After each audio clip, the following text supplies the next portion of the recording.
I live alone in a small apartment at the edge of this city. It is quiet, especially at night. Too quiet sometimes, but I liked it that way. Silence helped me sleep. That night, I was already in bed when I heard the clock change. 11:59, 12 o'clock. Then came the knock. It was slow, firm. 3 clear knocks on my door. My heart jumped. No one ever visited me at midnight. I stayed still, listening.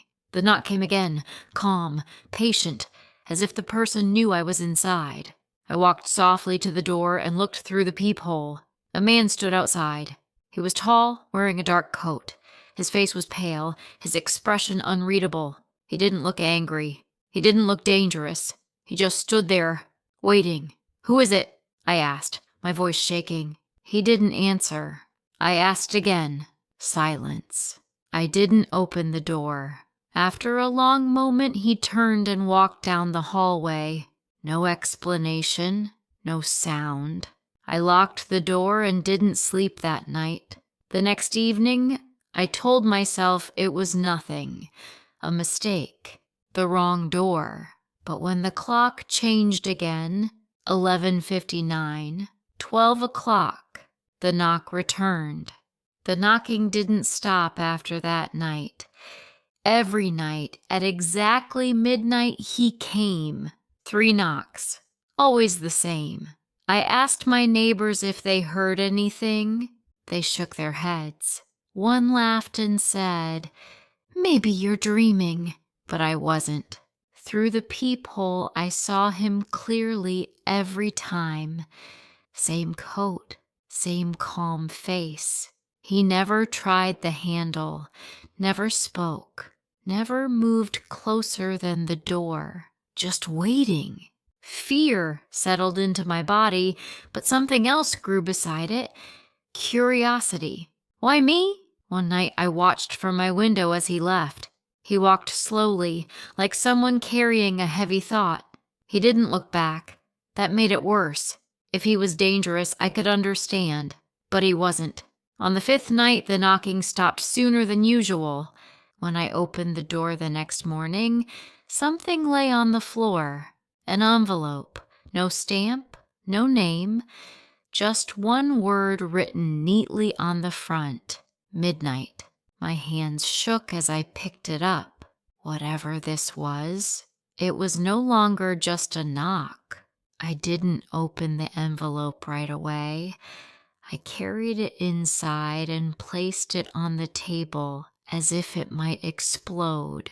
The word midnight stared back at me. Finally, I took a deep breath and opened it. Inside was a single sheet of paper. The handwriting was careful, slow, and very clear. It read, "You don't remember me. That is not your fault. But you should remember this address." Below the sentence was an address. My heart stopped. It was the house where I grew up, the place I hadn't visited in over 20 years. I read the note again, my mind racing. I had never told anyone here about my past. No one knew where I came from.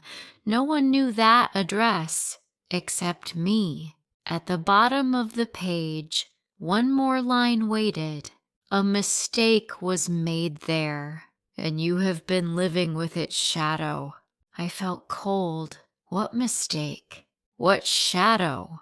All day the note stayed in my pocket like a secret burning against my skin.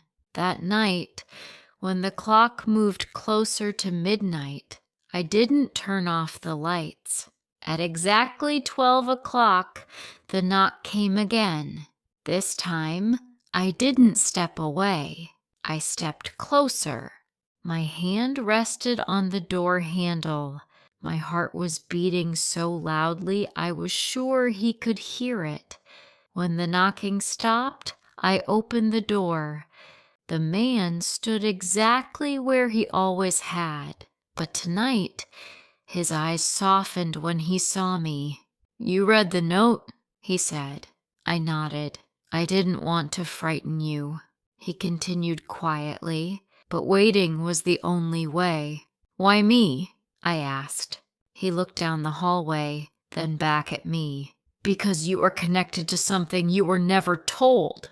We stood there, the clock ticking behind me. You're in danger, he said suddenly. I stepped back. What do you mean?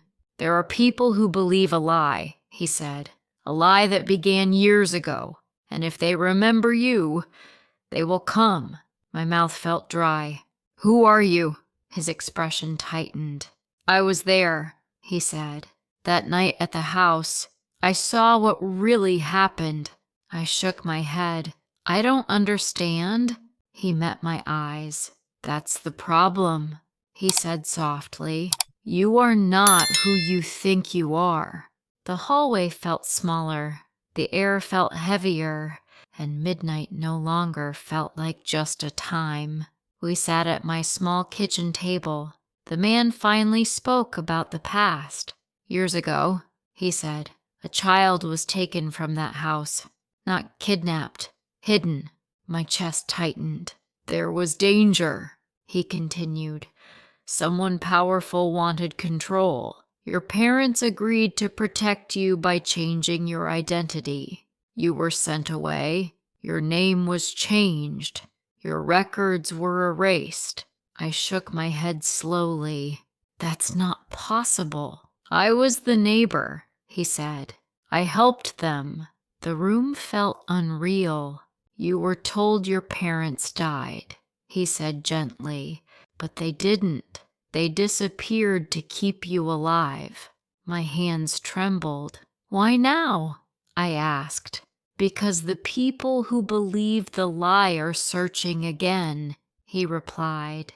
They found traces of you. Midnight was the only safe time to reach you. A sound came from outside. Footsteps in the hallway. His face tightened. They're closer than I thought, he said. You need to leave tonight. My heart raced. Go to the address in the note, he said urgently. Answers are waiting. The footsteps stopped near my door. Time was running out. The knocking came again, but this time it wasn't gentle. Voices whispered outside. The man stood quickly. Stay back. He opened the door suddenly and stepped into the hallway. Wrong apartment, he said firmly.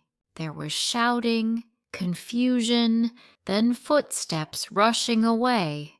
When silence returned, he came back inside, breathing heavily. They'll return, he said, but not tonight. I packed a small bag while he watched the hallway. At the door, I turned to him. Will I see you again? He smiled, calm, relieved. You were never meant to remember me, he said. Just the truth. He handed me the envelope again. Then he walked away, down the stairs, into the night. I never saw him after that, but midnight never knocked again. I went to the address the next morning. What I found changed everything. But some truths belong to daylight, not midnight. Now, when night comes, I no longer fear it.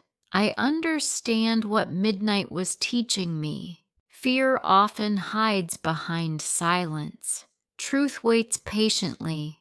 The man didn't appear to scare me. He appeared to protect me until I was strong enough to face what I had lost. I still think of him sometimes, the man who knocked, but never forced entry. The man who waited until I was ready to open the door. Midnight is no longer just a time on the clock. It is the moment when lies begin to break, and truth finally asks to be let in.